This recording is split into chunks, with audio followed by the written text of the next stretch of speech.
जो और बेटा लोग कैसे हो?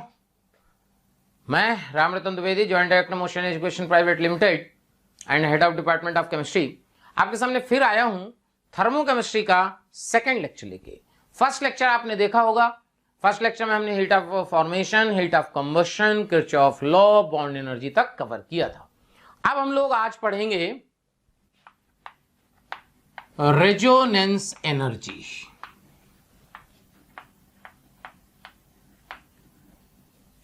रेजोनेंस एनर्जी, अब ये समझा जाए कि यार ये रेजोनेंस एनर्जी क्या है। एक तो आपने रेजोनेंस एनर्जी पढ़ी होगी जीओसी में, वो अलग है, उसमें निकालने का तरीका कुछ होता नहीं, कंपेयर करना होता है। इसमें हम आपको एग्जैक्ट रेजोनेंस एनर्जी निकालना सिखाएंगे। रेजोनेंस एनर्जी क्या है?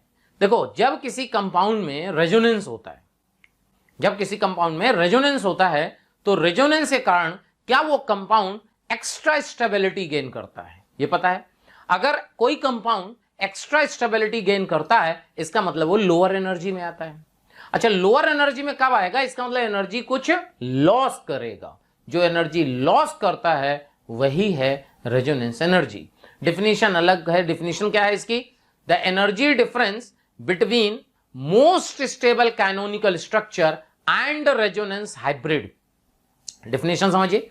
The energy difference between most stable canonical structure, मतलब most stable resonating structure, and resonance hybrid is known as resonance energy. मतलब समझ में आ गया? रेजोनेंस हाइब्रिड और मोस्ट स्टेबल कैनोनिकल स्ट्रक्चर की जो एनर्जी का डिफरेंस होता है उसको हम रेजोनेंस एनर्जी कहते हैं। ठीक है, ये तो डिफिनेशन है, कोई नहीं पूछा, क्योंकि इस चैप्टर में हमारे को रेजोनेंस एनर्जी निकालना आना चाहिए।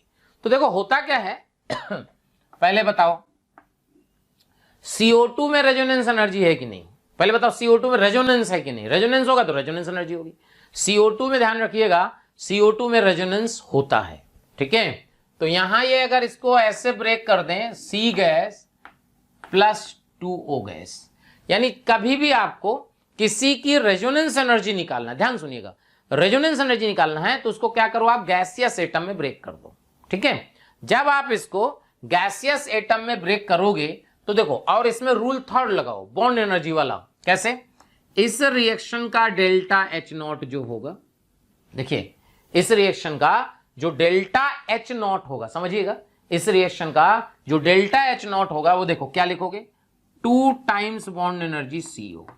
ये देखो CO2 में पता है ना, CO2 का स्ट्रक्चर ऐसा होता है ना बेटा, ये देखो, तो CO तो 2CO, यहां तो एटम है तो बॉन्ड एनर्जी 0 है। अब एक बात समझो, अगर CO2 में रेजोनेंस ना होता, अगर CO2 में रेजोनेंस ना होता तब भी ये लिखते, और अगर रेजोनेंस है तब भी आप लिख रहे हो, तो भाई रेजोनेंस होने का फायदा क्या है फिर? अच्छा सोचो, क्या होता है कि जब किसी कंपाउंड में रेजोनेंस होता है तो कंपाउंड रेजोनेंस की वजह से एक एक्स्ट्रा स्टेबिलिटी गेन करता है। जब एक एक्स्ट्रा स्टेबिलिटी गेन करता है तो ये तो आप जो एनर्जी दिए हो, ये तो वो एनर्जी है जो नॉर्मल बॉन्ड को तोड़ने के लिए चाहिए। अगर कोई कंपाउंड एक्स्ट्रा स्टेबल है तो उसको एक एनर्जी और देना पड़ेगा, वो है रेजोनेंस एनर्जी। देने की बात हो रही, इसलिए हमने मैग्नीट्यूड ले लिया। जब आप रेजोनेंस एनर्जी के बराबर एनर्जी दोगे तब ये ब्रेक करेगा। और इसमें अगर हम रूल फर्स्ट लगा दें, क्या? Heat of formation of C gas plus 2 times heat of formation of O gas minus heat of formation of CO2। ये देखो, इसमें बाकी सारी चीजें दी होंगी, रेजोनेंस एनर्जी निकल आएगी। Resonance energy is always exothermic, हमेशा एनर्जी रिलीज होती है। इसलिए अगर मान लो रेजोनेंस एनर्जी आपने 150 निकाली और ऑप्शन में एक 150 भी दिया, एक माइनस 150 दिया है, तो माइनस 150 अपन टिक करेंगे बेटा, ध्यान रखना।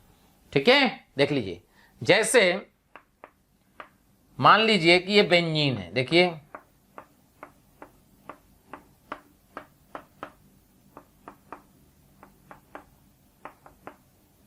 आपको बेंजीन की रेजोनेंस एनर्जी निकालनी है।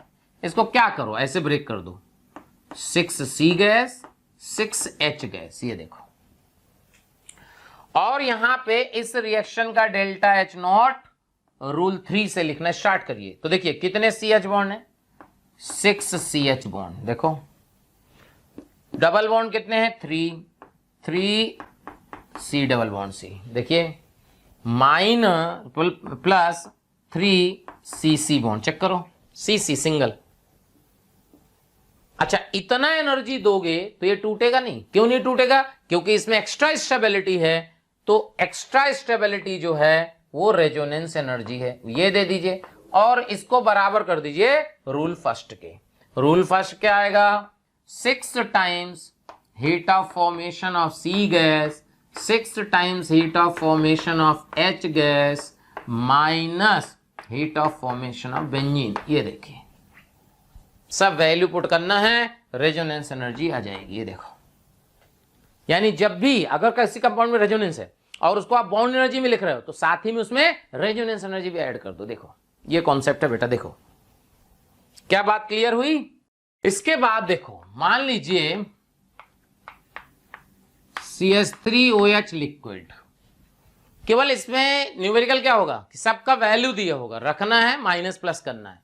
CH3OH लिक्विड को O2 के साथ कंबशन किया गया बेटा, CO2 गैस और 2H2O लिक्विड बना, ठीक है। ये देखिए इस रिएक्शन का जो डेल्टा H नॉट होगा वो बराबर होगा delta H combustion of CH3OH liquid. ये देखिए इसके कंबशन के बराबर होगा। अब आपको क्या करना है, सबका बॉन्ड एनर्जी आपको दिया है, C डबल बॉन्ड C, जितनी भी जरूरत है सब दिया है, ठीक है। और आपको जो है CO2 की रेजोनेंस एनर्जी निकालनी है। सपोज CO2 की रेजोनेंस एनर्जी निकालनी है, जो भी इंफॉर्मेशन है सब आपको गिवन है, केवल रेजोनेंस एनर्जी छोड़ के। तो देखो कैसे लिखोगे, इसमें आप रूल थर्ड लगाइए, बॉन्ड एनर्जी वाला। बॉन्ड एनर्जी वाला तो ये तो लिक्विड है, लिक्विड में बॉन्ड एनर्जी का लगता ही नहीं है, आपको पहले बताया। तो क्या करना पड़ेगा समझिएगा, यहां क्या तरीका होगा, del H nought vaporisation of CH3OH liquid. देखिए del H vaporisation of CH3OH liquid, ये वेपराइजेशन। तो जब आपने वेपराइजेशन के बराबर एनर्जी दी तो गैस में कन्वर्ट हो गया। अब उसमें बॉन्ड एनर्जी लिख दीजिए, कितना आएगा, 3CH बॉन्ड है plus CO plus OH, check करो बेटा, और plus 3/2 times CO double bond O। ये देखिए इतना जो काम है ये रिएक्टेंट में है, चेक करो, रिएक्टेंट की बॉन्ड एनर्जी माइनस। अब आएगा प्रोडक्ट का, प्रोडक्ट में देखो CO2 गैस है तो 2C double bond O plus resonance energy, ध्यान रखना बॉन्ड एनर्जी के साथ रेजोनेंस एनर्जी लिखना है। ये वाटर लिक्विड है, यहां क्या लिखिएगा, 2 times del H vaporisation of water liquid, ये गैस में कन्वर्ट हो गया। और फिर इसमें कितना, वाटर में 2 OH होते हैं, 2 से मल्टीप्लाई है तो 4 OH बॉन्ड एनर्जी। चेक कर लो बेटा, ये है इसका आंसर। और ये बराबर किसके है, ये बराबर है del H not combustion CH3OH liquid. ये देखिए अगर आपको ये लिखना आता है तो इसमें सारा देगा और एक अननोन होगा बस। अब अननोन कुछ भी हो सकता है रेजोनेंस एनर्जी भी दी हो तो बहुत बढ़िया, देख लो क्लियर। अब अगर CO2 की रेजोनेंस एनर्जी मान लो किसी क्वेश्चन में CO2 की रेजोनेंस एनर्जी नहीं दी है तो हम मान लेंगे कि वो निग्लेजिबल है, इसलिए नहीं दी है, ठीक है बेटा, देख लीजिए। तो ये है आपका रेजोनेंस एनर्जी, कैसे निकालते हैं रेजोनेंस एनर्जी। देखो फिर एक इसमें टर्म आता है एंथैल्पी ऑफ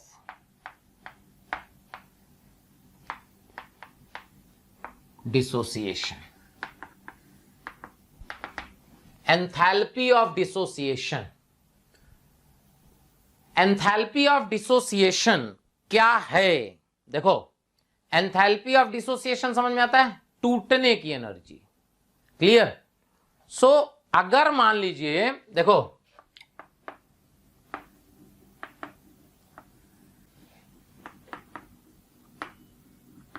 यहाँ की जरूरत पड़ेगी इसलिए पहले बता दिए। इस रिएक्शन देखो ये टूट रहा है, उसी को आप डिसोसिएशन और आयोनाइजेशन भी कह सकते हैं। ये देखो, ठीक है। तो इस रिएक्शन का जो डेल एच नॉट होगा del H not dissociation of CH3COH, ionization या डिसोसिएशन। क्लियर है? एक आगे जरूरत पड़ेगी इसलिए हमने आपको बता दिया। अब इसके बाद जो है एक और होता है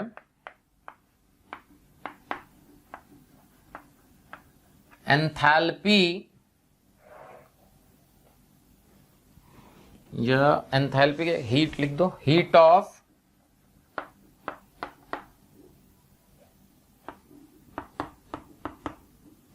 इंपॉर्टेंट है, समझ लीजिएगा ना। Heat of atomisation, enthalpy change atomisation. अब बात जरा समझिएगा, हीट ऑफ एटोमाइजेशन क्या होता है। Heat of atomisation, heat of atomisation का मतलब होता है, ध्यान सुनना, कि आपको नाम ही क्लियर है, एटोमाइजेशन मतलब एटम का बनना। किसी भी कंपाउंड से गैसियस एटम का बनना हीट ऑफ एटोमाइजेशन होता है। यानी enthalpy change during the breaking of compound और element, enthalpy change during the breaking of compound और element into gaseous atom is known as heat of atomisation. मतलब जो भी कंपाउंड हो गैसियस एटम बनना चाहिए, तो उस रिएक्शन को, जैसे सी सॉलिड है, सी सॉलिड से क्या बना दो, सी गैस, एलिमेंट से गैस बना, तो इस रिएक्शन का जो डेल एच नॉट होगा वो होगा बेटा heat of atomisation of C solid. देखो heat of atomisation of C solid, अगर CO2 गैस से सी गैस 2O गैस लिखें तो इस रिएक्शन का जो डेल एच नॉट होगा वो होगा heat of atomisation of CO2। ये देखो,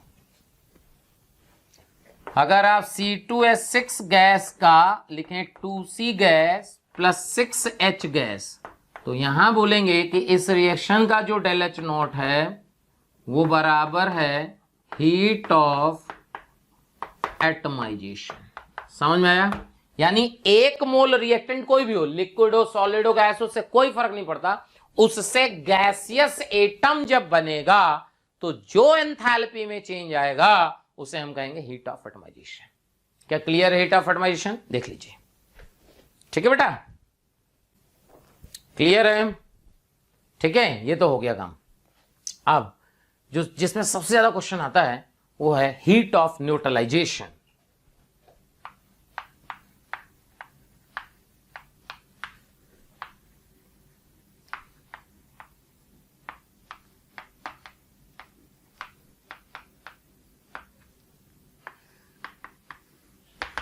हीट ऑफ न्यूट्रलाइजेशन, अगर अपन समझें कि हीट ऑफ न्यूट्रलाइजेशन क्या है तो समझिएगा ध्यान से। Enthalpy change during the neutralization of 1 gram equivalent of a strong acid and 1 gram equivalent of a strong base in a dilute solution is known as heat of neutralization। Check कर लो, इसका मतलब क्या है, इसमें एंथैल्पी चेंज ड्यूरिंग द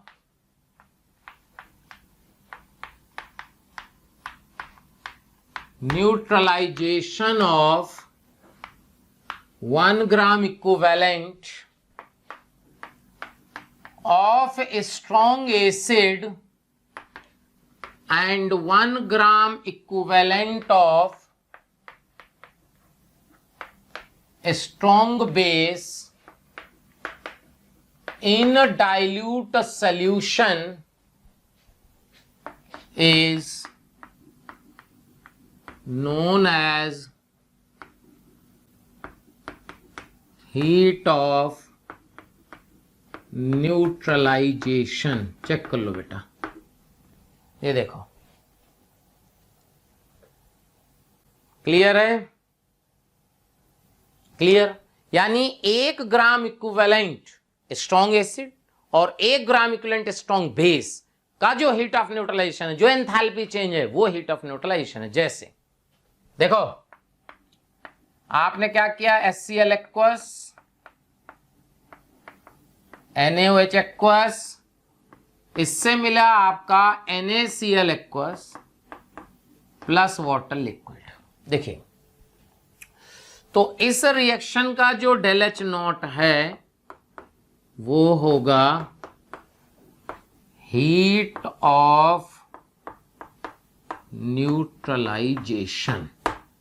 ये देखो, clear? अब देखो, क्योंकि एक्वस है और ये स्ट्रॉन्ग है, तो इसको आप ऐसे लिख सकते हो, H plus aqueous plus Cl minus aqueous plus Na plus aqueous plus OH minus aqueous gives Na plus aqueous plus Cl minus aqueous plus water liquid. इसको मत आयोनाइज कर दीजिएगा ना, ये वीक है ना। तो यहां से आप देखिए, ये और ये कैंसिल हो गया, यानी फाइनल रिजल्ट जो आया वो ये आया। देखिए,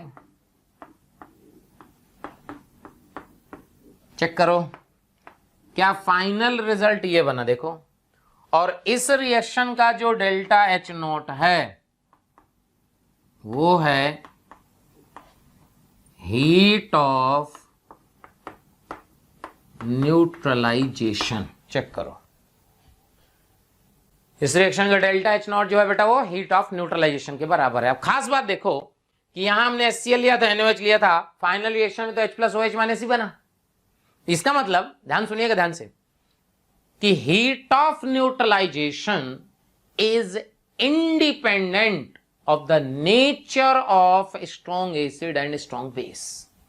बोले इसका क्या मतलब है? इसका मतलब यह है कि आपने HCl NaOH लिया है ना, HCl की जगह आप HNO3 ले लो, वो भी स्ट्रॉन्ग एसिड है, कोई फर्क नहीं पड़ता, सेम आंसर आएगा। क्यों? क्योंकि फाइनल कटने वटने के बाद जो बचेगा वो H plus plus OH minus gives water. आप H2SO4 ले लो, कोई फर्क नहीं पड़ता, सेम। क्या समझ में आ रहा है? बस 1 ग्राम इक्विवेलेंट होना चाहिए। तो यहां से एक बात और ध्यान रखिएगा, heat of formation of H plus aqueous 0 होता है। जैसे वो स्टैंडर्ड वालों का 0 होता है, इसी तरह H प्लस एक्वस का भी हीट ऑफ फॉर्मेशन 0 होता है। क्लियर है? समझ में आ गया? ध्यान रखिएगा। तो ये जो है हीट ऑफ न्यूट्रलाइजेशन आया। अब देखो, क्लियर? अब देखिए, अगर मान लीजिए क्वेश्चन आ जाए कि थैंक यू स्टूडेंट्स, इतना स्नेह और प्यार देने के लिए। आप लोगों ने मेरे को और मोशन परिवार को जो प्यार दिया है, जो स्नेह दिया है, मैं उसके लिए धन्यवाद कहता हूं। हजारों बच्चे हमारे वीडियो लेक्चर देख के लाभान्वित हो रहे हैं। बेटा, आप सभी बच्चों से रिक्वेस्ट है कि डिस्क्रिप्शन बॉक्स में जाइए और लिंक को क्लिक करिए और फ्री में अपना रजिस्ट्रेशन मोशन में सुनिश्चित करें। साथ ही साथ जिन बच्चों को डाउट सॉल्विंग और स्टडी मटेरियल की भी सुविधा चाहिए, वो लिंक पे जाएं और क्लिक करें और प्रीमियम कोर्स के लिए अप्लाई कर सकते हैं बेटा। ये देखिए, और इस रिएक्शन का आपसे डेल एच नॉट पूछे, ठीक है? तो देखो, क्योंकि क्वेश्चन में कहीं ये मेंशन नहीं है कि H2SO4 का कितना आपने मोल लिया, तो जब मेंशन नहीं होता ना, तो जो कोफिशिएंट होता है हम वही उसके मोल मान लेते हैं। यानी H2SO4 का 1 मोल माने और NaOH का 2 मोल माने। H2SO4 का बेटा n फैक्टर 2 होता है, तो H2SO4 का अगर n फैक्टर 2 है तो mole into n factor gram equivalent होता है, यानी H2SO4 का ग्राम इक्विवेलेंट 2 हो जाएगा, NaOH का ग्राम इक्विवेलेंट 2 होगा। यानी क्या इसके 2 ग्राम इक्विवेलेंट, इसके 2 ग्राम इक्विवेलेंट न्यूट्रलाइज हुए, तो यहां डेल्टा एच नॉट का वैल्यू जो आएगा वो -13.7 into 2 kilo calorie per equivalent. 13.7 जो है वो स्टैंडर्ड है, मतलब अगर H plus OH minus gives water है, स्टैंडर्ड है, तो उसका -13.7 किलो कैलोरी हीट इवॉल्व होती है। माइनस का मतलब इवॉल्व होती है। देखिए, यानी HCl NaOH का कितना होगा? -13.7। ठीक है बेटा? देखो, अगर क्वेश्चन यही है लेकिन 2NaOH H2SO4 gives Na2SO4 plus 2 water, ये दिया है और इसमें लिखा है कि इसका 1 ग्राम इक्विवेलेंट है, इसका 1 ग्राम इक्विवेलेंट है। अब ये कोफिशिएंट 2:1 है, लेकिन लिखा हुआ है कि हमने 1 ग्राम इक्विवेलेंट लिए, तो फिर जो इसका डेल्टा H नॉट आएगा वो -13.7 किलो कैलोरी पर इक्विवेलेंट ही आएगा। देखो, जब कुछ नहीं दिया होता तो हम कोफिशिएंट को मोल मान लेते हैं, लेकिन कोफिशिएंट कुछ भी हो, अगर लिखा है कि इतना इतना लियो तो फिर आप वही लिखोगे। देख लीजिए बेटा, क्लियर? कहानी समझ में आ रही है? अब देखो,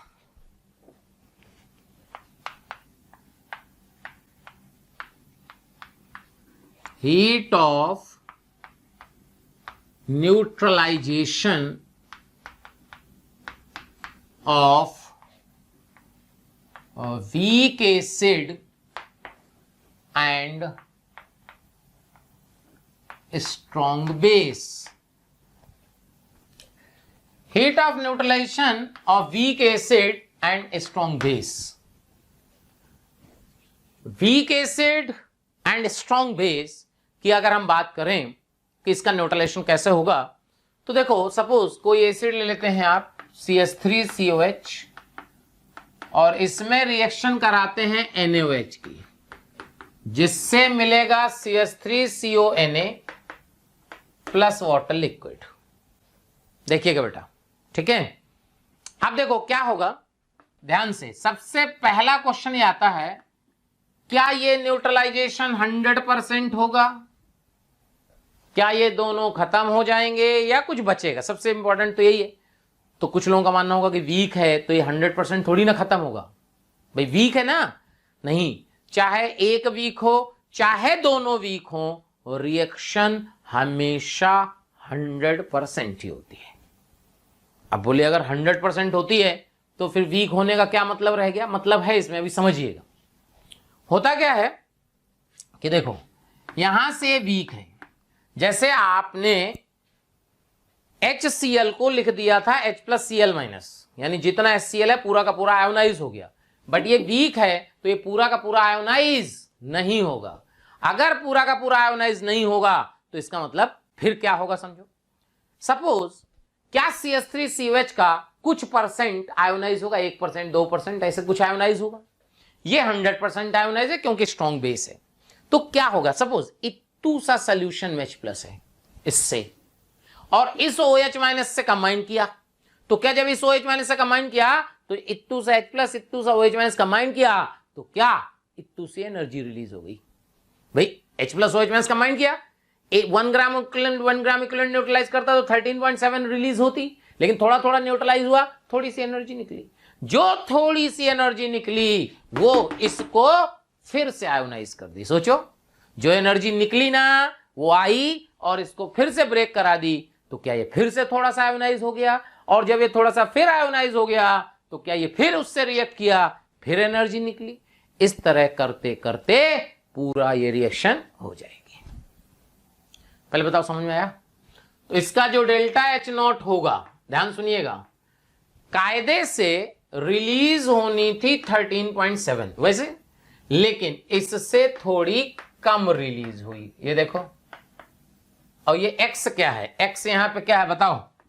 ये है जो आपको पहले पढ़ाया गया था, ionization energy of acetic acid. इसी को हीट ऑफ डिसोसिएशन बोल सकते हैं, जो अभी पढ़े थे। देखो समझ में आया? तो ये x कौन सी वैल्यू है? वो वैल्यू है जो ये खा गया है। चेक करो, यानी अभी हुआ कि कैसे, कितना खाएगा? तो जितना ज्यादा ये वीक होगा उतना खाएगा और उतना आयोनाइजेशन एनर्जी कम हो जाएगी। देखो मतलब न्यूट्रलाइजेशन एनर्जी कम हो जाएगी। क्लियर? पहले बताओ समझ में आया? अब इस क्वेश्चन में देखो क्या कर सकते हैं, ध्यान सुनो। क्वेश्चन ही आया, compare the heat of neutralisation of the following compounds with NaOH। ये देखो, compare the heat of neutralisation of the following compound with NaOH। A part basically क्या हुआ, इसमें हमने GOC इन्वॉल्व कर दी। A part, B part,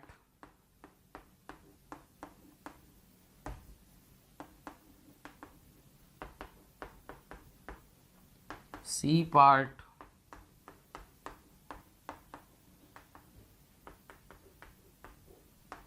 D part. Simple सा question, organic से लिंक कर दिया है। ये देखिए, ये चार पार्ट दिए हैं आपको और आपको हीट ऑफ न्यूट्रलाइजेशन कंपेयर करनी है। तो देखो, heat of neutralization directly proportional to acidic strength. क्यों भाई, NaOH तो सब में कॉमन है, सब में कॉमन है तो इसका तो रोल है नहीं। तो जितना ज्यादा एसिडिक होगा क्या उतनी जल्दी आयोनाइज होगा, और आयोनाइजेशन एनर्जी कम खाएगा तो इसका मतलब नेट 13.7 के पास पहुंच जाएगा। तो अगर इनकी एसिडिक स्ट्रेंथ कंपेयर की जाए,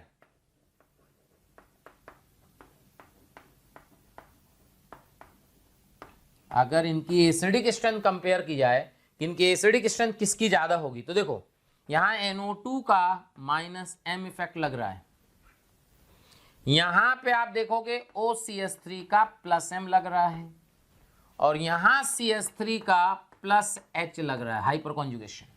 तो एसिडिक स्ट्रेंथ सबसे ज्यादा होगी C की, चेक करो। C के बाद आ जाएगा आपका A के बाद आ जाएगा D, और D के बाद आ जाएगा B। ये देखो, चेक करो, क्योंकि सबसे ज्यादा खींचेगा तो सबसे ज्यादा एसिडिक है। यानी हीट ऑफ न्यूट्रलाइजेशन जो हुआ, समझो, हीट ऑफ न्यूट्रलाइजेशन जो हुआ, क्या सेम ऑर्डर फॉलो करेगा, तो CADB। ये देखो बेटा,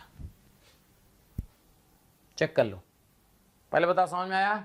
इस तरह कोई भी चार कार्बोक्सिलिक एसिड दे देगा या चार बेस दे देगा और एसिड सेम कर देगा, तो आपको GOC भी आनी चाहिए और हीट ऑफ न्यूट्रलाइजेशन का कॉन्सेप्ट भी आना चाहिए। क्लियर? क्या पहले बताओ कहानी समझ में आई? तो हीट ऑफ न्यूट्रलाइजेशन की स्टोरी आपको क्लियर हो रही है कि भाई हीट ऑफ न्यूट्रलाइजेशन क्या है, ठीक है। अब देखो क्या होता है कि जनरली वीक एसिड अगर हम लेते हैं और स्ट्रॉन्ग बेस के साथ न्यूट्रलाइजेशन कराते हैं, तो उसका neutralization energy heat of neutralization 13.7 से कम आता है। क्यों कम आता है? क्योंकि वो कुछ खा जाता है। बस इसमें एक एक्सेप्शनल केस है, ध्यान से, heat of neutralisation of HF is greater than 13.7। और जब भी कभी हीट ऑफ न्यूट्रलाइजेशन कंपेयर करना, मैग्नीट्यूड कंपेयर करना, माइनस का मतलब तो हीट निकल रही है, माइनस से कोई लेना देना नहीं है, ठीक है। क्यों ऐसा हुआ? देखो, जब HF का रिएक्शन NaOH से होता है, देखो जब HF का रिएक्शन NaOH से होता है तो यहां बनता है NaF प्लस वाटर। क्लियर? ये जो NaF है ये जब आयोनाइज होता है ऐसे, क्लियर? तो ये जो F माइनस बना, ये इसका साइज बहुत छोटा होता है। साइज बहुत छोटा होने की वजह से वाटर इसको चारों तरफ से क्या करता है बेटा? सराउंड कर लेता है, घेर लेता है, जिससे बहुत ज्यादा एनर्जी रिलीज होती है। उसे बोलते हैं हाइड्रेशन एनर्जी। तो हाइड्रेशन एनर्जी बहुत ज्यादा होती है तो नेट एनर्जी जो रिलीज होती है वो 13.7 से ज्यादा हो जाती है। तो हमें तो HF और NaOH का रिएक्शन ही करा है ना, तभी तो एनर्जी ज्यादा आई। तो हम तो कहेंगे कि HF का हीट ऑफ न्यूट्रलाइजेशन 13.7 से ज्यादा आता है। ध्यान रखना इंपॉर्टेंट है। ये रीजन क्या है? Due to large hydration energy of F minus, ये इसका रीजन है। क्लियर? पहले बताओ, बात क्लियर हो गई? क्लियर है? अच्छा, अगर मान लीजिए कि आपने क्या किया, अमोनियम हाइड्रोक्साइड लिया और इसमें HCl की रिएक्शन कराई। यानी हमने क्या किया बेटा, वीक बेस ले लिया, स्ट्रॉन्ग एसिड ले लिया। वीक बेस स्ट्रॉन्ग एसिड से आप बनाओगे तो मिलेगा अमोनियम क्लोराइड वाटर, और इसमें जो डेल्टा H0 होगा वो आएगा -13.7 माइनस वाई। ये देखो यहां पे जो y होगा, y वो होगा ionization energy of ammonium hydroxide, क्योंकि वीक बेस है। अभी हम वीक एसिड का आयोनाइजेशन एनर्जी की बात कर रहे थे, यहां वीक बेस आया तो वीक बेस का आयोनाइजेशन एनर्जी हो गया। क्लियर? अच्छा, ऐसा भी हो सकता है कि वीक एसिड भी हो और वीक बेस भी हो। बिल्कुल हो सकता है, क्यों नहीं हो सकता। देखो अगर वीक एसिड भी है और वीक बेस भी है, लाइक CH3COH प्लस NH4OH, ये देखो गिव्स CH3CONH4 प्लस वाटर। अब देखो इसका जो डेल्टा H0 होगा वो क्या होगा, इसका डेल्टा H0 होगा -13.7 minus x minus Y kilo calorie per equivalent. क्यों ऐसा? क्योंकि बेटा ये भी वीक है और ये भी वीक है, तो ये भी खाएगा और ये भी खाएगा, तो नेट कितना रिलीज हुई 13.7 आइडियल है, इतना रिलीज होना चाहिए। जो खाएगा वो माइनस कर दीजिए, तो यहां जो x आएगा, x वो है ionization energy of CH3COH, and जो y है वो है ionization energy of ammonium hydroxide. Check कर लो, क्लियर है? जैसे सपोज क्वेश्चन ऐसे आएगा, जेईई मेन में आ जाता है कि मान लो बोला कि भाई NaOH और HCN का, देखो ऐसे क्वेश्चन आएगा, if the heat of neutralization of HCN and NaOH is 10.7 kilocalorie minus 10.7 kilocalorie per equivalent, then find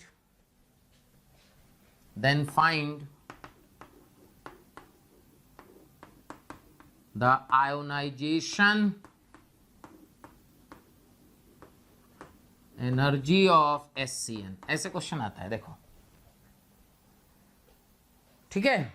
अब कैसे निकालेंगे, सिंपल तरीका है। देखो भाई यहां पे HCN क्या है, वीक एसिड, HCN क्या है, वीक एसिड, NaOH क्या है, स्ट्रॉन्ग बेस। यानी क्या है, वीक एसिड स्ट्रॉन्ग बेस की कहानी है। अगर वीक एसिड स्ट्रॉन्ग बेस की कहानी है तो कौन खाया होगा, HCN। कितनी रिलीज हो रही है 13.7, कितनी रिलीज होनी चाहिए थी 13.7, 10.7 रिलीज हो रही है, कितनी रिलीज होनी चाहिए थी 13.7, बाकी कहां गई, अब HCN खा गया। तो हीट ऑफ आयोनाइजेशन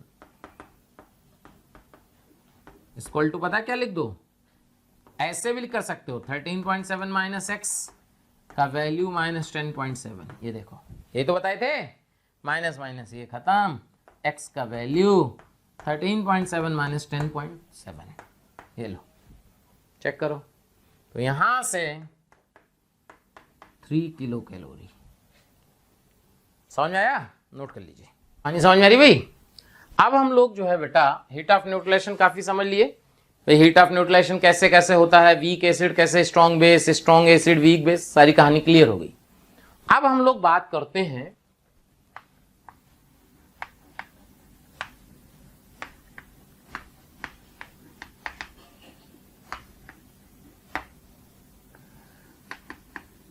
अब हम लोग स्टार्ट करते हैं बेटा bomb calorimeter. Heat of neutralization आपने पढ़ लिया, समझ में आ गया। बॉम्ब कैलोरीमीटर, बॉम्ब कैलोरीमीटर क्या है? बॉम्ब कैलोरीमीटर एक ऐसा apparatus है जिससे हम लोग heat of combustion, and heat of neutralization experimentally determine कर सकते हैं। ठीक है, तो एग्जैक्टली में क्या होता है समझो। इसमें क्या होता है कि एक जो है कंटेनर लेते हैं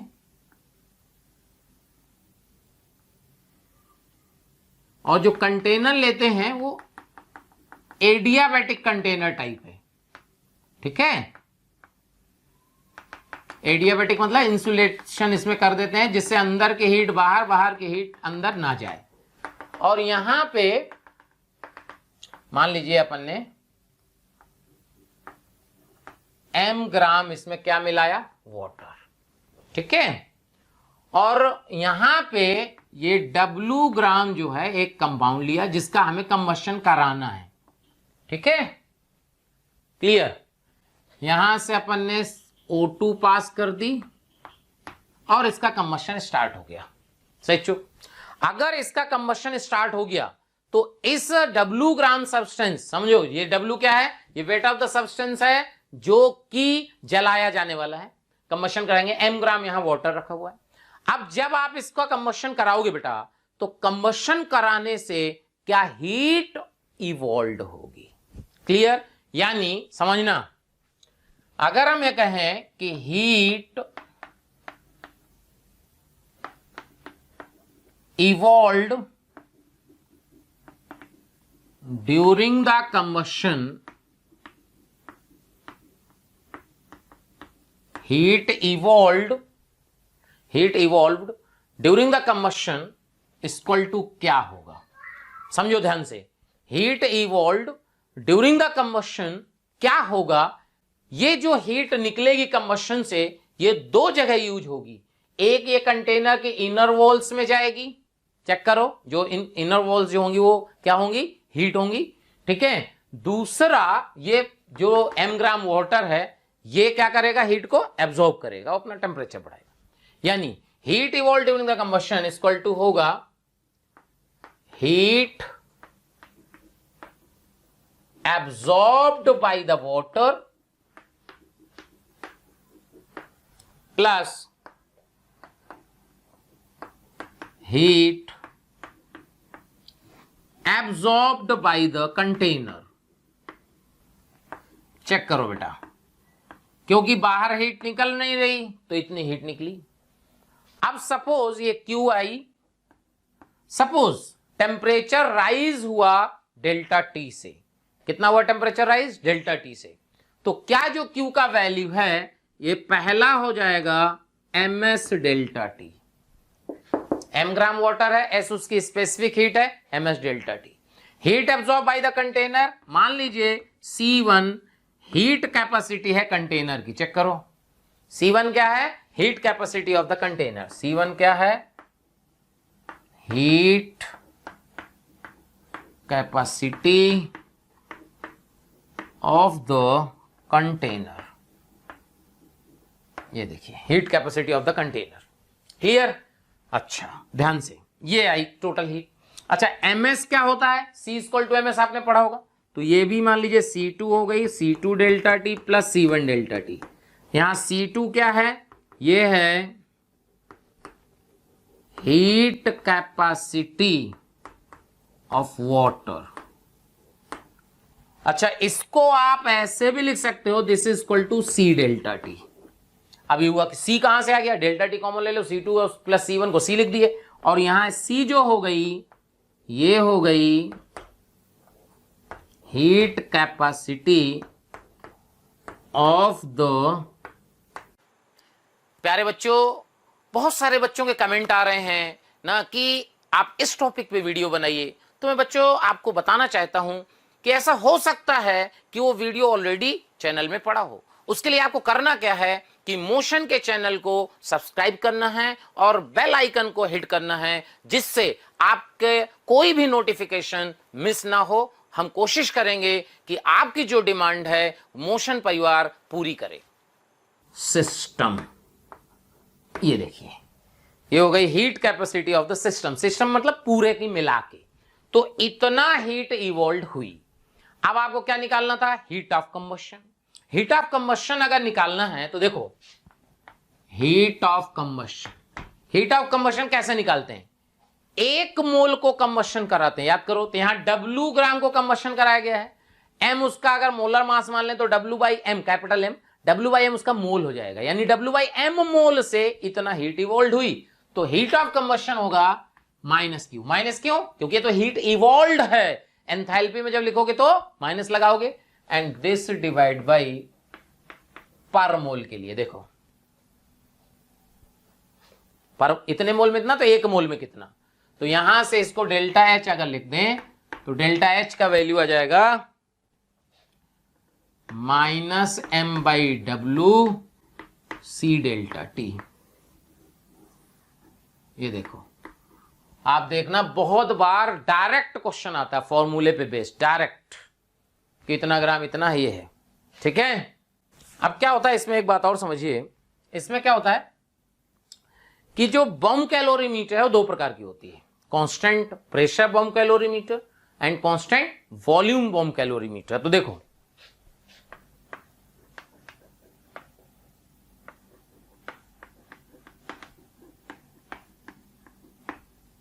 बम calorimeter, constant pressure bomb calorimeter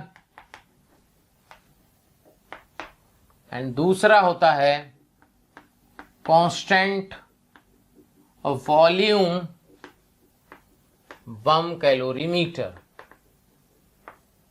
अब इसमें फर्क क्या है?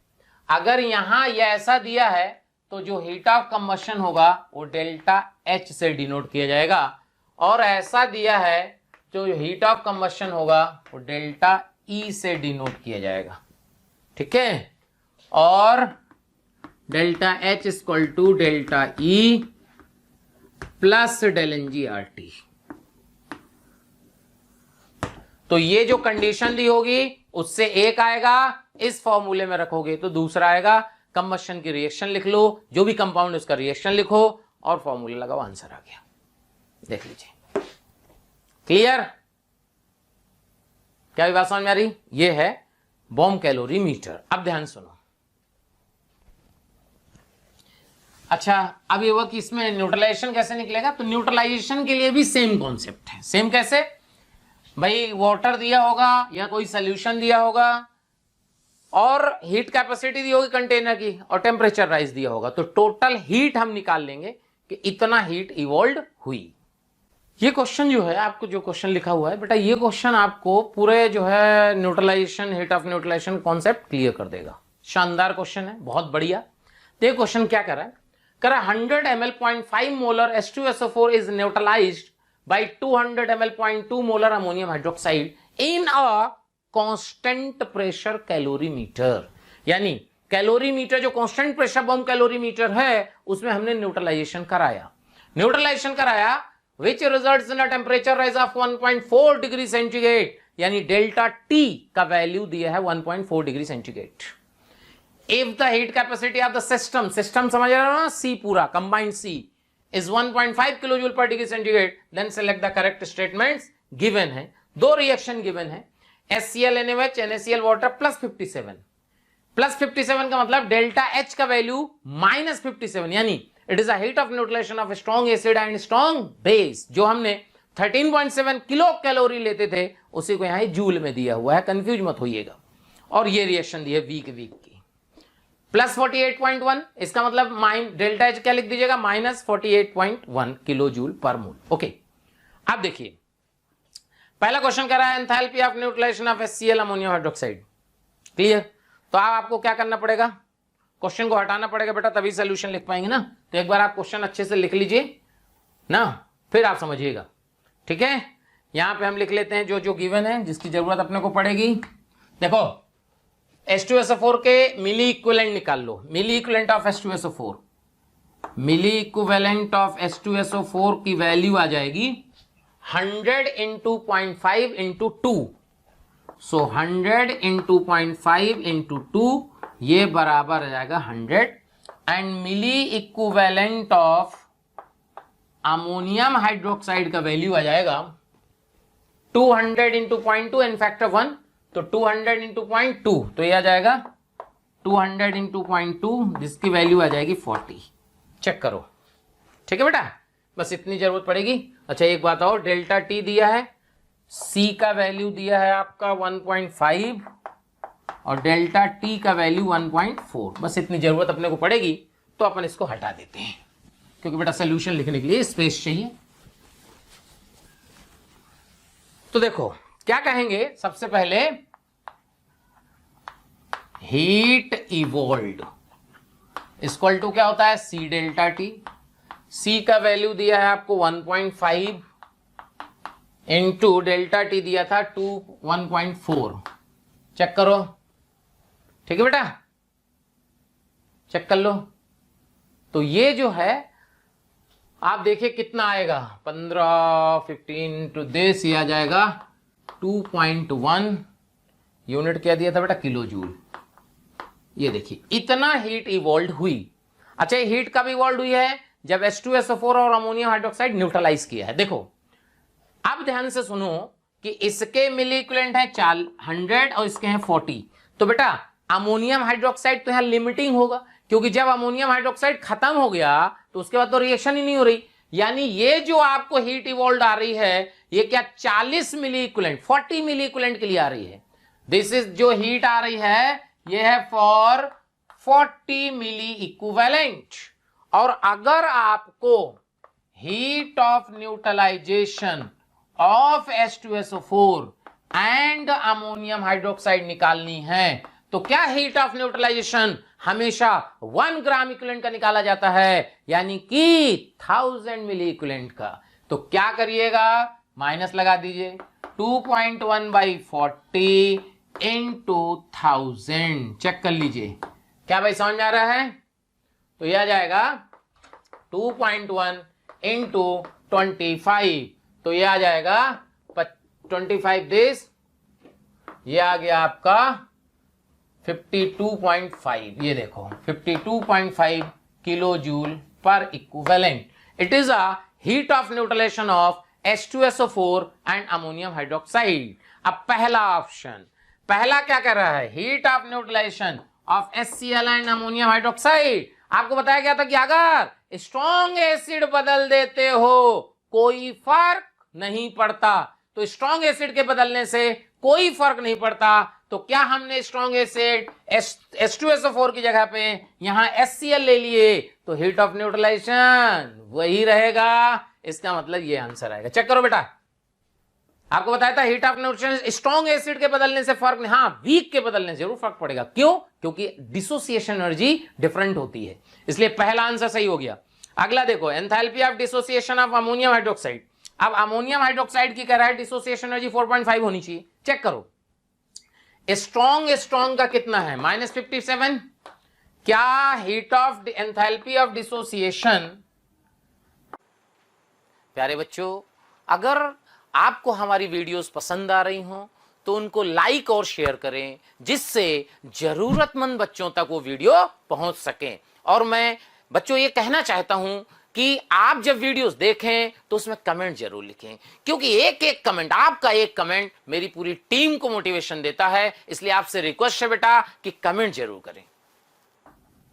Enthalpy of dissociation of ammonium hydroxide, यह आएगा 57 होना चाहिए, 52.5 हो गया। चेक करो, क्लियर।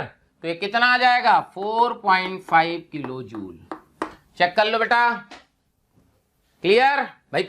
स्ट्रॉन्ग का 57 है और स्ट्रॉन्ग वीक का 52.5 है, तो जो डिफरेंस है वो कहां गया, वो वीक वाला खा गया। तो एंथैल्पी ऑफ डिसोसिएशन आ गई 4.5, तो ये भी सही हो गया। चेक करो, enthalpy of dissociation of acetic acid.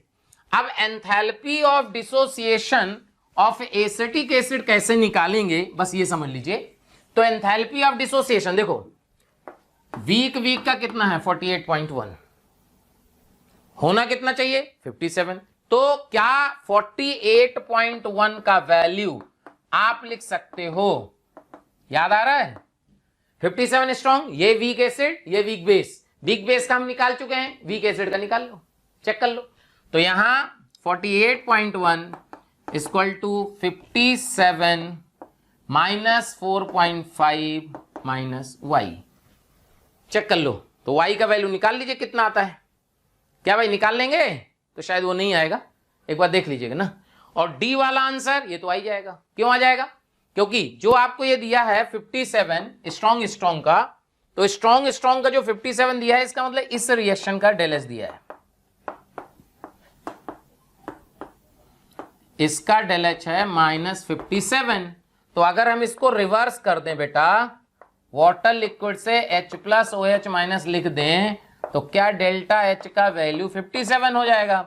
और अगर इसमें हम 2 से मल्टीप्लाई कर दें, समझो 2 से मल्टीप्लाई, तो क्या ये 2 से मल्टीप्लाई हो जाएगा? 2 से मल्टीप्लाई हो जाएगा तो 114 आ जाएगा, तो डी वाला भी आंसर आ जाएगा।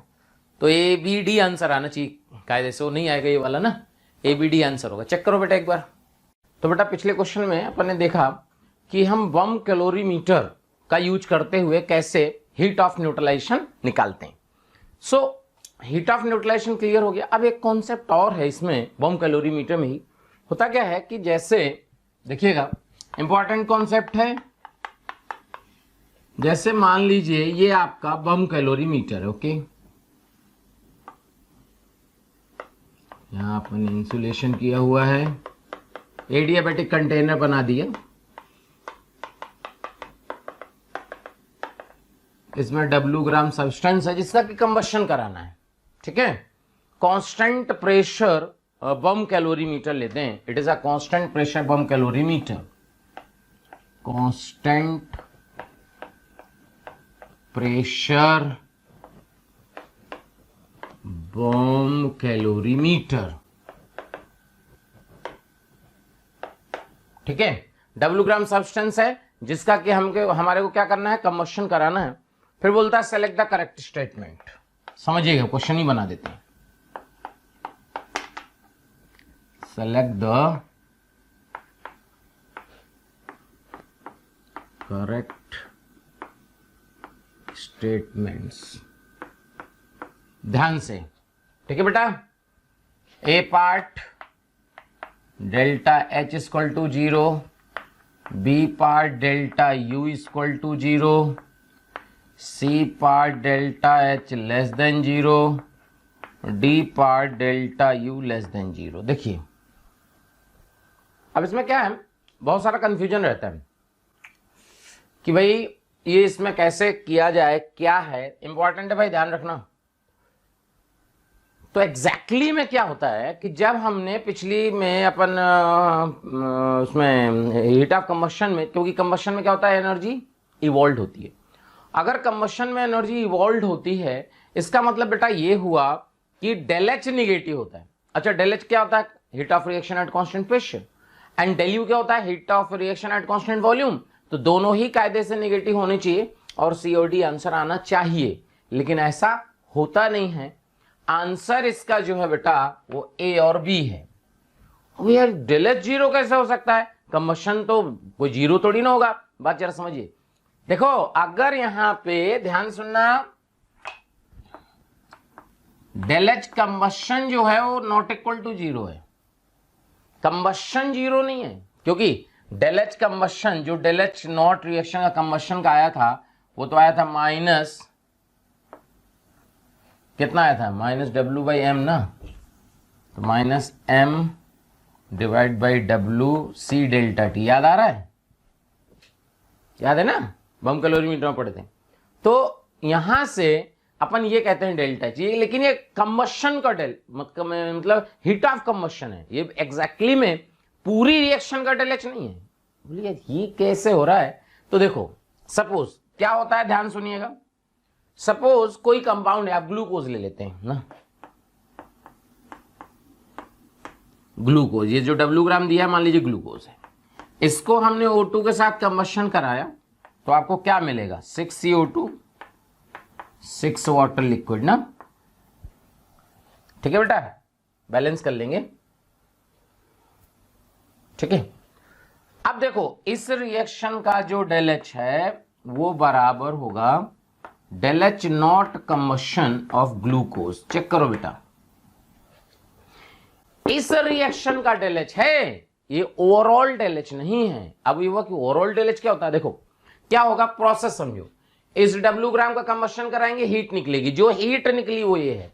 फिर ये जो हीट निकली, इस हीट ने क्या किया, इस हीट ने जो सराउंडिंग में, याद करो, टेम्परेचर बढ़ाता है, वाटर का बढ़ाता है, कंटेनर के इनर वॉल्स का बढ़ाता है, तो यहां पे जो वाटर है इसका टेम्परेचर बढ़ाएगा। यानी अगर हम इसको डेल्टा H1 कर दें और मान लें ये -x है सपोज, क्योंकि हीट इवॉल्व होगी बेटा, तो ये -x है। डेल्टा H1 कितना लिख दिया अपन ने, -x। ध्यान से, अब जो डेल्टा H2 है, डेल्टा H2 क्या है, ये वो हीट है जिससे आगे काम होता है। यानी दो प्रोसेस में काम होता है, एक प्रोसेस कंबशन हुआ, कंबशन में हीट निकली, और क्योंकि हीट तो बाहर गई नहीं, सराउंडिंग एडियाबैटिक कंटेनर है, तो जो हीट निकली वो फर्दर यूज हुई किसमें, टेम्परेचर बढ़ाने में।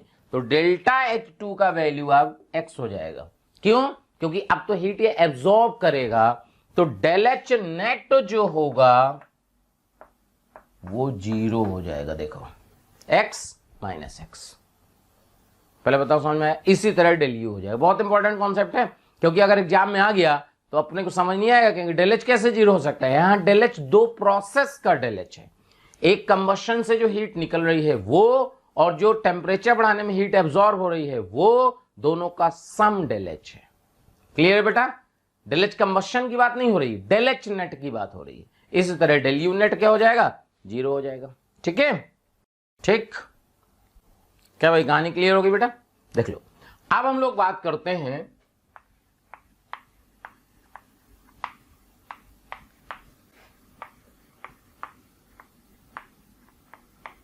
Heat of solution.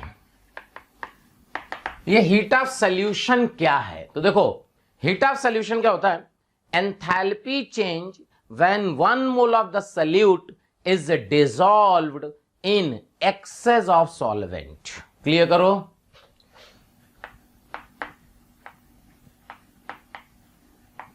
Enthalpy change when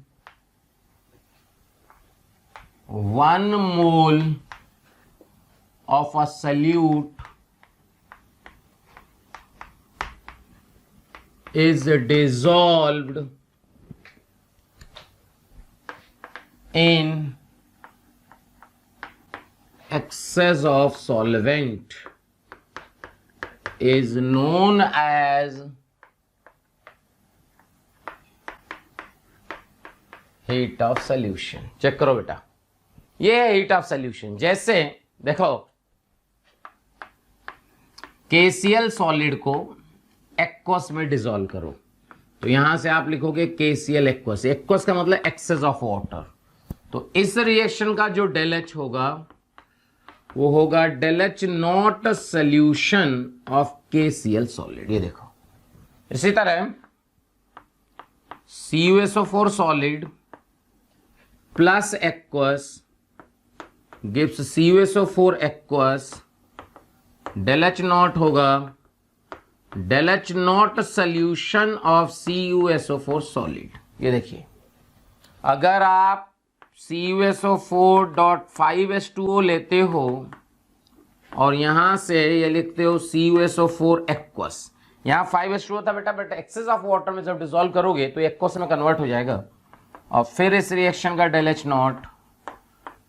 H nought solution CuSO4.5H2O। ये देखो, ये है हीट ऑफ सॉल्यूशन। अब इंपॉर्टेंट पॉइंट इसमें क्या है, हीट ऑफ सॉल्यूशन में भी एंडोथर्मिक और एक्सोथर्मिक। ध्यान से, कुछ भी हो सकता है। हीट ऑफ सॉल्यूशन में भी एक्सोथर्मिक और एंडोथर्मिक। इंपॉर्टेंट, यानी हीट ऑफ सॉल्यूशन में हीट इवॉल्व भी हो सकती है और हीट रिलीज भी हो सकती है। मतलब हीट इवॉल्व भी हो सकती है और हीट एब्जॉर्ब भी हो सकती है। अब ये हुआ कि पता कैसे चलेगा कि किस में हीट इवॉल्व होगी और किस में हीट एब्जॉर्ब होगी, क्योंकि क्वेश्चन में आपको ना पता चला साइन ही पूछ लिया। देखिए अब क्या इसका कॉन्सेप्ट है, एक एक करके समझेंगे। ये जो बताने जा रहा हूं मैं बहुत इंपॉर्टेंट पार्ट है बेटा, देखना। क्या होता है कि अगर कोई सल्यूट ऐसा हो जो एनहाइड्रस हो, ऐसा कोई सल्यूट जो एनहाइड्रस हो लेकिन अपना हाइड्रेट बना सकता हो, जैसे CuSO4 सॉलिड, हाइड्रेट इसका होता है CuSO4.5H2O, Na2SO4, Na2SO4.10H2O, LiCl, LiCl.2H2O, यानी ऐसा एनहाइड्रस फॉर्म जिसका हाइड्रेट बनता हो उसका हीट ऑफ सॉल्यूशन हमेशा एक्सोथर्मिक होगा। समझो,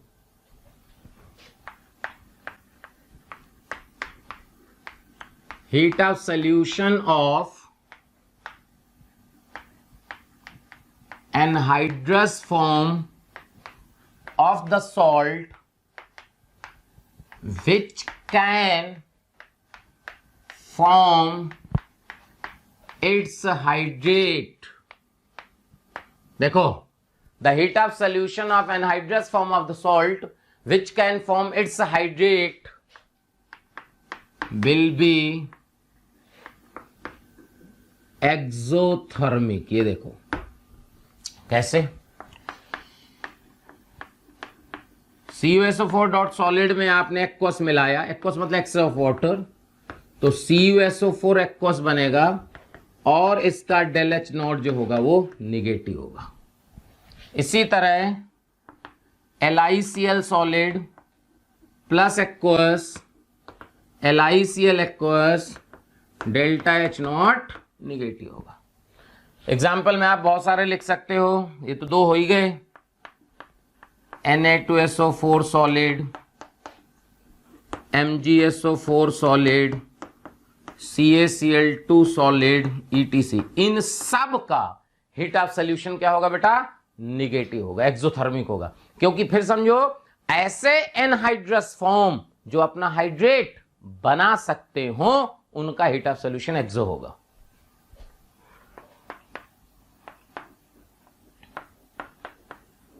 Heat of solution of the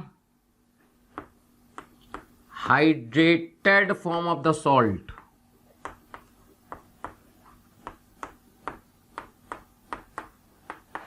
will be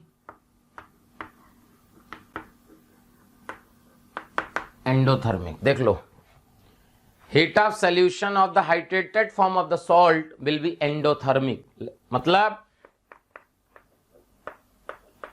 CuSO4.5H2O check करो, Na2SO4.10H2O,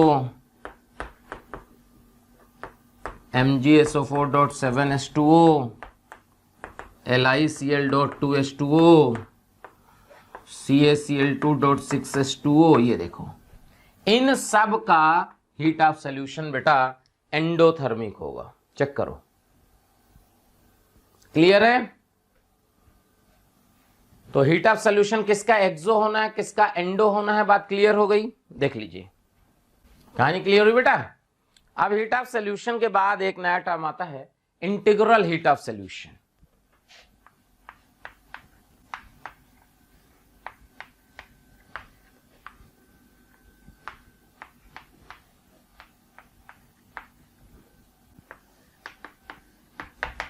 integral heat of solution, integral heat of solution क्या होता है, जैसे हमने हीट ऑफ सॉल्यूशन में पढ़ा कि इसको एक्सेस ऑफ सॉल्वेंट में डिसॉल्व करते हैं, यहां पे क्या होता है, गिवन अमाउंट ऑफ सॉल्वेंट होता है, यानी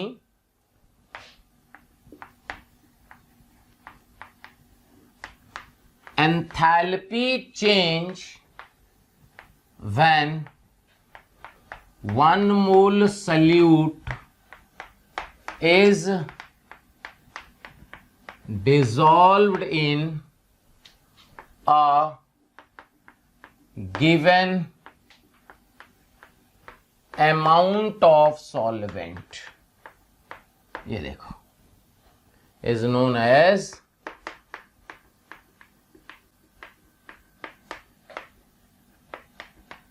integral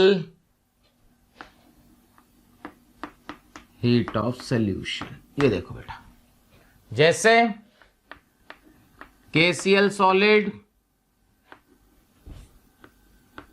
20H2O, तो ये हो गया KCl 20H2O। ये देखो, मतलब KCl सॉलिड का 1 मोल 20 मोल वाटर में डिसॉल्व, तो इसको ऐसे लिखेंगे।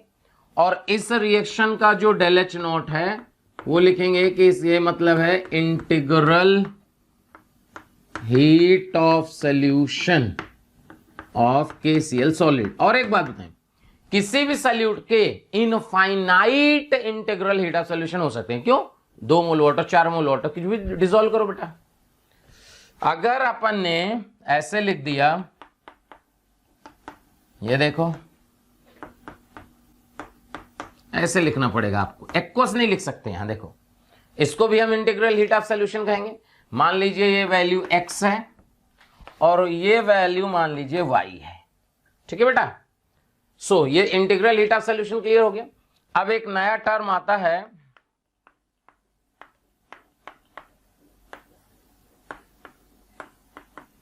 Heat of dilution. Heat of dilution क्या होता है? सिंपल सा कॉन्सेप्ट है। डाइल्यूशन का मतलब क्या है कि आप डाइल्यूट कर रहे हो और जो एंथैल्पी में चेंज आ रहा है, यानी enthalpy change during the dilution of the solution is known as heat of dilution. देखो, जैसे इस फर्स्ट को रिवर्स करके बेटा इसमें ऐड कर दो, देखो क्या आएगा। KCl 20H2O plus 80H2O KCl 100H2O। ये देखो क्या हुआ, KCl पहले 20 मोल वाटर में डिसॉल्व था, अभी 100 मोल वाटर में डिसॉल्व है, तो डाइल्यूशन ही तो हुआ। और इस रिएक्शन का जो डेल्टा H नॉट आया वो आपने क्या किया है, फर्स्ट को रिवर्स किया ना बेटा, तो y माइनस एक्स आ गया। इसको बोलते हैं हीट ऑफ डाइल्यूशन। वैसे कभी पूछा नहीं गया, लेकिन भरोसा कुछ है नहीं, देख लीजिए। क्लियर है? ओके। अब इसमें आता है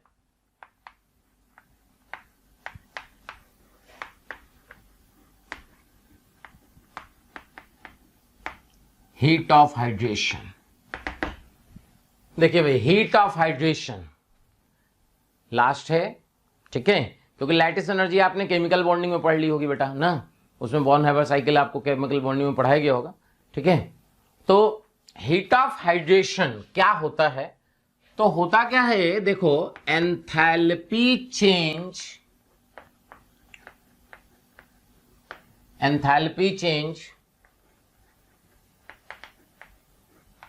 during the formation of hydrate form of the salt from its anhydrous form। ये देखो, enthalpy change during the formation of hydrate form of the salt from its anhydrous form. जैसे CuSO4 सॉलिड में जब 5 water की reaction होगी तो बनेगा CuSO4.5H2। ये देखो, यानी एक प्रकार से इंटीग्रल हीट ऑफ सोल्यूशन है। देखो, और इस रिएक्शन का बेटा जो डेल एच होगा वो होगा heat of hydration,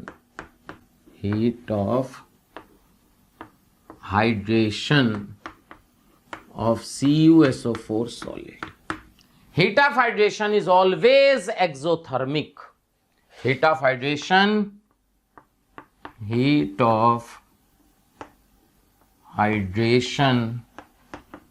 is always exothermic। ये देखो, क्लियर बेटा, ये है हीट ऑफ हाइड्रेशन। रिएक्शन बना लो, डिलेज निकाल लो, ठीक है बेटा। तो ये है थर्मोकेमिस्ट्री, ठीक है बेटा। उम्मीद करता हूं कि आपको सब समझ में आया होगा। इसमें कुछ नहीं होता, वैल्यू रखनी होती है। इसमें न्यूमेरिकल में क्या वैल्यू होती है बेटा, एक्स और वाई की जगह वैल्यू दी होंगी, उनको पुट करेंगे, आंसर आ जाएगा। अच्छा, जो है हम लोग जो है कुछ कोशिश कर रहे हैं कि आपको जो है जेई मेन के लिए क्वेश्चन की सीरीज स्टार्ट की जाए।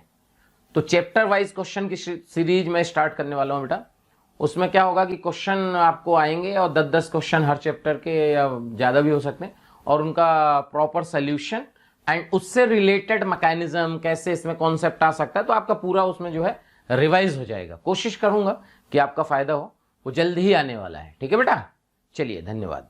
प्यारे बच्चों, अगर आपको मेरे वीडियो पसंद आ रहे हैं और आप मुझसे पढ़ना चाहते हैं तो मैं अभी आपको एक नंबर दे रहा हूं, उस पर आज ही कॉल करें, जिससे आने वाले वीडियो आपको मिल जाएं और आप उससे लाभान्वित हों। नंबर लिख लीजिए 18002121 799।